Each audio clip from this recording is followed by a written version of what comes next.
નમસ્કાર, અમારી news channel news for કાઠિયાવાડને લાઈક કરો, શેર કરો અને સબસ્ક્રાઇબ કરો. News for Kathiawad. નમસ્કાર.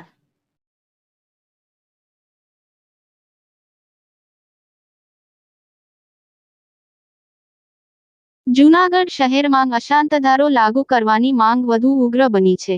વોર્ડ નંબર 9ના અપક્ષ કોર્પોરેટર અશ્વિન ભરાઈની અધ્યક્ષતામાં આવેદન આપ્યું. 1000 જેટલા લોકોએ કલેક્ટરને આવેદનપત્ર આપી ઉગ્ર માંગ કરી.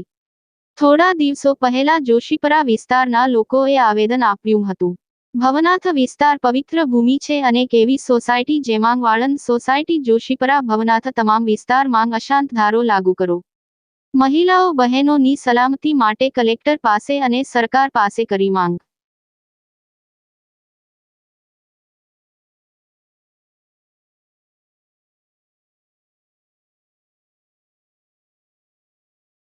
મારું નામ હર્ષાબેન ભટ્ટી છે. અમે 9 નંબરના વોર્ડમાંથી આવ્યા છીએ. હજારોની સંખ્યામાં આવેદનપત્ર દેવા આવ્યા છે કલેક્ટરને. તમારી અપીલ છે કે વહેલી ને વહેલી તકે અમારે અશાંતધારો લાગુ પડે એવી અમારી માંગણી છે. જય હિન્દ. શું મુશ્કેલી પડે છે? મુશ્કેલી આવવા જવાની મુશ્કેલી પડે છે. લેડીઝ એકલા જઈ આવી શકીએ નહીં અમે. એવી રીતે ઘણી મુશ્કેલી પડે છે. હું તુષાર રાવલ, રહીશ વોર્ડ નંબર 9. આજરોજ અમે વોર્ડ નંબર 9ના રહીશો હજારોની સંખ્યામાં આજે કલેક્ટરશ્રીને અશાંતધારા નિમિત્તે આવેદનપત્ર આપવા માટે આવેલા છીએ. વોર્ડ નંબર 9નો એરિયા એટલે કે અમારો ઉપરકોટ એરિયા છે.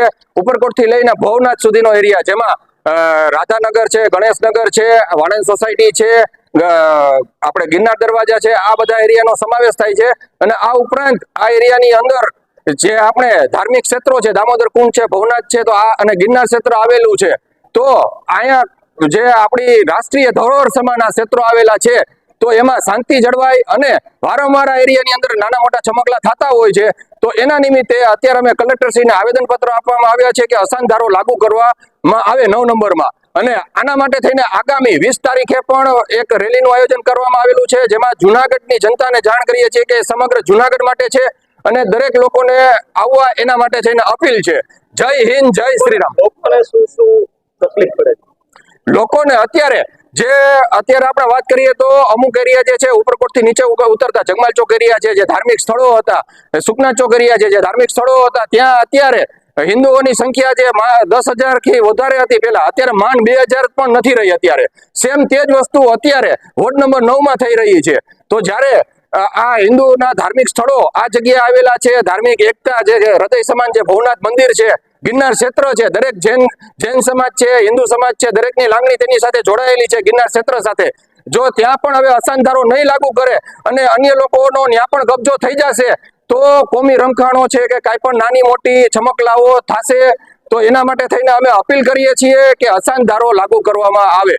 હું અશ્વિનભાઈ રામભાઈ ભારાઈ, વોર્ડ નંબર 9ના કોર્પોરેટર તરીકે 1500 થી 2000 માણસો વોર્ડ નંબર 9માંથી જે આવેદનપત્ર દેવા આવેલા છે, એનો પહેલાં ખૂબ ખૂબ આભાર.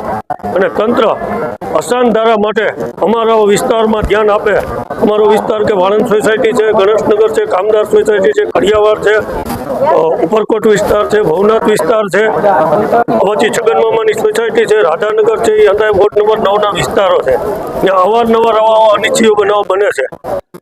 એ માટેથી અમારે અશાંતધારો લાગે એ જરૂરી છે. અને અમારા વિસ્તારની અંદર કે જે તીર્થ સ્થાનોમાં ભવનાથ ક્ષેત્ર આખા રાષ્ટ્રીય લેવલનું મંદિર કહેવાય કે દામોદર કુંડ છે, તે સતત મંદિરો અમારા વિસ્તારમાં આવેલા છે.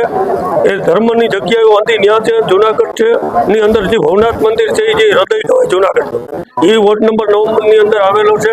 એટલે તંત્ર અશાંતધારામાં ધ્યાન આપે એ માટે અમે તમામ બહેનો તથા ભાઈઓએ ટોટલ 1500 થી 2000ની પબ્લિકે જે આવેદનપત્ર આપ્યું છે, એમાં તંત્ર પૂરેપૂરું ધ્યાન આપે એવું અમારું કહેવાનું છે.